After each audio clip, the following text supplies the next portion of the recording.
আসলেই ছাদে মনে হয় অনেক দিন যাবৎ আসা হয় না, তো গত 2 দিন ধরে ছাদে আসতে পারিনি, কারণ আপনারা সবাই আমার পোস্টে দেখেছেন আপনার ভাইয়াকে নিয়ে দৌড়াদৌড়ি করেছি। আপনার ভাইয়া খুব অসুস্থ ছিল, ওনাকে অপারেশন করেছি। তো ওনার ছোট একটা পেটে টিউমার হয়েছিল, এটাকে অপারেশন করেছি। আলহামদুলিল্লাহ এখন উনি ভালো আছেন। সবাই দোয়া করবেন, আর সবাই অনেক দোয়া করেছেন, তাদেরকে অসংখ্য অসংখ্য ধন্যবাদ। তো এখানে আপনার ভাইয়ের জন্য অনেকগুলো শাক নিয়েছি, কারণ এখন সফট খাবার খাওয়াতে হবে।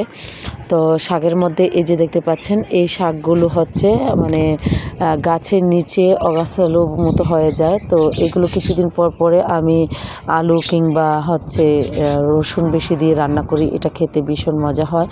আর এর মধ্যে আরেকটা শাক আপনাদেরকে দেখাচ্ছি, এই শাকটা এটা আপনারা দেখবেন গাছের নিচে কিংবা টবে আশেপাশে হয়ে থাকে, এটা কখনো ফেলে দিবেন না। এটা আমি যতটুকু শুনেছি বা ডাক্তারের কথায় যতটুকু জানতে পেরেছি যে এটা খুবই উপকার, এটা আমাদের শরীরের জন্য অনেক ভালো, আর এটা অনেক রোগমুক্ত করে। তো যাই হোক, এই শাকটা আপনারা ফালাবেন না, এটা আপনারা সবসময় খাওয়ার চেষ্টা করবেন। তো আমি এই শাকটাও নিয়ে নিয়েছি। তো একসাথে অনেকগুলো শাক নিয়ে তারপরে আমি ভাজি করব।